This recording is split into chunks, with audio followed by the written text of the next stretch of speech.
আমাকে বলেছে ঠিক আছে, আমি কথাটা চেপে যাব, কোনো অসুবিধা নেই, ঝগড়া হবে না, আমি সেখানে যাবো না, আর আমার কাছ থেকে কথাটা নিয়ে কেউ পাঁচখানো করবে না। মানে আমি কথা বলবো না তো পাঁচখানো হবে কি করে? কিন্তু আমি তোমাকে বারবার করে বলছি, আমাকে বললে ভালো, বললে বলি এ কথা যেন তোমার মা শোনে না, এ কথা যেন তোমার মা শোনে না, কথা শোনে না, দিব শোনা, এ কথা যেন তোমার মা শোনে না।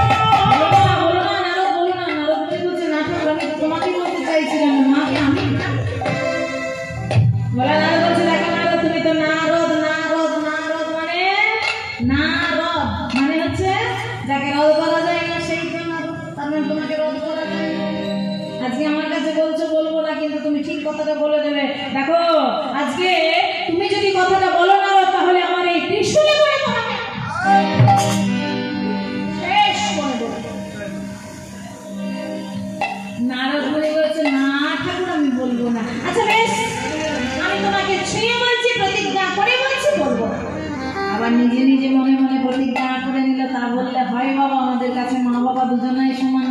তোমার চরণে যেমন প্রণাম করেছি, তোমাকে যেমন দর্শন করেছি, মায়ের কাছে যাব, প্রণাম করব, দর্শন করব, আর ঝগড়াটা ঠিক আমি লাগবে, কেউ টেরও পাবে না।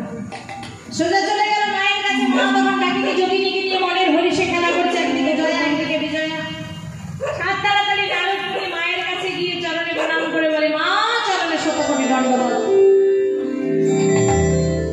যখনই প্রণাম করেছে, মা আমার খেলা বন্ধ করে নারদ মুনিকে কাছে পেয়ে এসে মানব কাছে কতদিন পরে তোমার বাবাকে বিয়ে করে শ্মশানে আমি যতদিন এসেছি, কৈলাসে যতদিন এসেছি, আমার সঙ্গে কেউ সম্পর্ক রাখে না। দাদু তুমি আমার সঙ্গে কতদিন পরে বলো না, আমার মা বাবা সবাই বাড়ির লোকজন ভালো আছে। নারদ মুনি বলছো মা আমি বলতে পারবো না। কেন? ভালো মন্দের খবর তুমি বলতে পারবে না কতদিন পরে? না আমি বলতে পারবো না। কিন্তু কি হয়েছে? মা বলা চলবে না, কথা বলতে নিষেধ আছে। নিষেধ? আমাকে বলতে নিষেধ আছে? ও মা সেদিকে দুজন, একদিকে তোমার বাবা একদিকে আমার বাবা। হ্যাঁ তাই নাকি? তোমার বাবা আমার বাবা, তাহলে খুব ইম্পর্টেন্ট কথা। বলো নারদ, বলে ফেলো, বলে ফেলো, কি এমন কথা বলে ফেলো। আর যদি না বলো, তুমি তো আমাকে চেনো, আমি একদিকে মহামায়া, একদিকে কার্তায়নী, একদিকে রণচণ্ডী। যদি তুমি আমাকে কথাটা না বলো, এই মুহূর্তে আমি তোমাকে ছাই করে দেব। নারদ মুনি মনে মনে চিন্তা করছে, বাবা কি বিপদেই না পড়লাম। কথাটা বলি যদি, তাহলে বাবা তো ত্রিশূলে পড়ে শেষ করবে, আর কথাটা যদি না বলি তাহলে তো মা আমাকে ছাই করে দেবে। আগালেও বিপদ, পিছালেও বিপদ।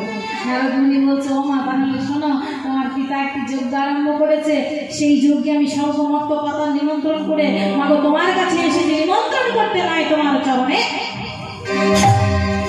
কথাটি বলা মাত্রই নারদ মুনি দিয়ে দৌড়ালে দেখতে পায় নারদ। কথাটা বলা হয়ে গেল, মা কথাটা শুনে নিল। মা আমার কাঁদতে কাঁদতে ভোলানাথের কাছে এসে বলে, ও ভোলেনাথ অনুমতি দাও যাব গোপিকার ভবনে, অনুমতি দাও ভোলা, যাব গোপিকার ভবনে। যোগে জল সুলপানি ধরি তোমার শ্রীচরণে, যোগে জল সুলপানি ধরি তোমার শ্রীচরণে। অনুমতি দাও ভোলা, যাব গোপিকার ভবনে। অনুমতি দাও ভোলা। কোথায় যাবে? কোথায় যজ্ঞ হচ্ছে? কার মুখে শুনে তুমি শুনলে? বলতে কে তোমাকে বললো যজ্ঞের কথা? বলে না, এসেছিল নারদ তাহার মুখেতে শুনি, এসেছিল নারদ মুনি তাহার মুখেতে শুনি। যোগে চলো সুলপানি তুমি আমি যাই তো যোগে চল সুলপানি তুমি আমি যাই দুজনে।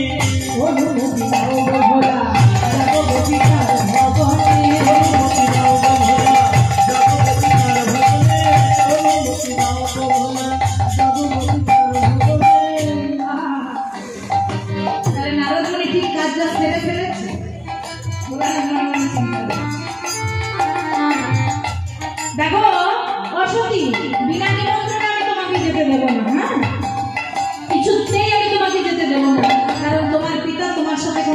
সম্পর্ক রাখতে চায় না।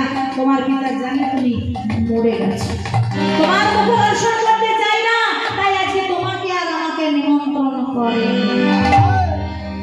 কিন্তু মা আমার বলছে না ভোলেনাথ আমি যাবো, একটিবারের জন্য তুমি আমায় অনুমতি দাও। ভোলানাথ বলে না তোমায় যেতে দেবো না, না আমি যাবো না, তোমায় যেতে দেবো না, না আমি যাবোই যাবো। যাবে বিনা নিমন্ত্রণে তুমি সেখানে যাবে? এই সত্যি তোমার কি শক্তি আছে? তাহলে আজকে তোমার শক্তি দেখাতে হবে, তবে আমি তোমায় বিনা নিমন্ত্রণে যেতে দেবো। হরি না, এতদিন বিয়ে করে তোমার সঙ্গে এসেছি, কোনোদিন তুমি আমার শক্তি দেখতে চাওনি, আজকে তুমি আমার শক্তি দেখবে সামান্য বাপের বাড়ি যাওয়ার জন্য। আচ্ছা বেশ, তাহলে এই দেখো শক্তি। যেই না বলেছে এই দেখো শক্তি, মা তখন কি করলো? হরিদাসীকে বশম করে দিল।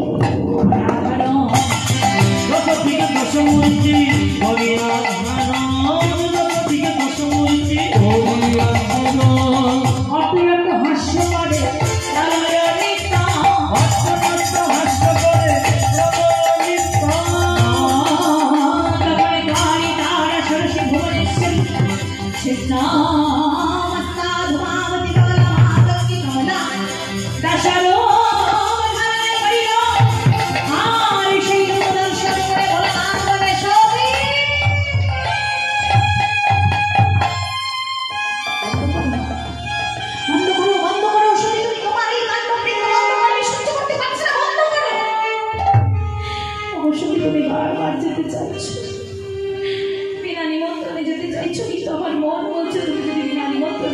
যাও, অঘটন ঘটবে, বিপদ হবে।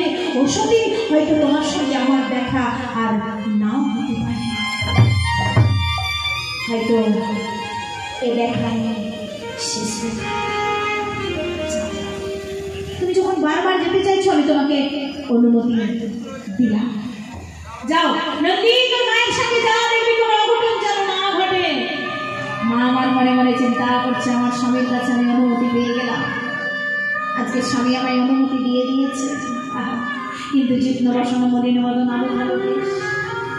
এইভাবে আমি যদি বাপের বাড়ি যাই তাহলে আমার স্বামীর আরো নিন্দে হবে, এভাবে আমি যাবো না। তাহলে কি করবো? ও বলে না আমায় তুমি একটু সুন্দর করে সাজিয়ে দাও। তাহলে আমি সুন্দর করে সাজাবো মানে ওই যে সোনা দানা গয়না গাটি একটু ভালো করে ভালো শাড়ি পরিয়ে সাজিয়ে দাও, বাপের বাড়ি থেকে এসে আবার খুলে দিয়ে দেবো। এই না শুনে ভোলানাথ আমায় বলছে, ওগো সতী, আজকে তুমি আমার কাছে সোনা দানা গয়না গাটি চাইছো? হ্যাঁ, জীবন কুমারে কেন গো আমারে লজ্জা সতী বসনের জন্য জীবন আমাদের কেন গো আমাদের লজ্জা সতী বসনের জন্য জীবন আমাদের স্বর্ণভূষণ সবে উপাসনা ভিখারির ঘরে কথা পাব শোনা। সবে উপাসনা ভিখারির ঘরে কোথায় পাব স্বর্ণভূষণ সব উপাসনা ভিখারির ঘরে কথা পাব শোনা।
হইল বিনে অন্ন বিনে আমি খাই সিজলি বাটা দুবেলা আমার খাবারও জোটে না সিদ্ধিকে পড়ে থাকি এই তো আর সোনা দানা অন্ন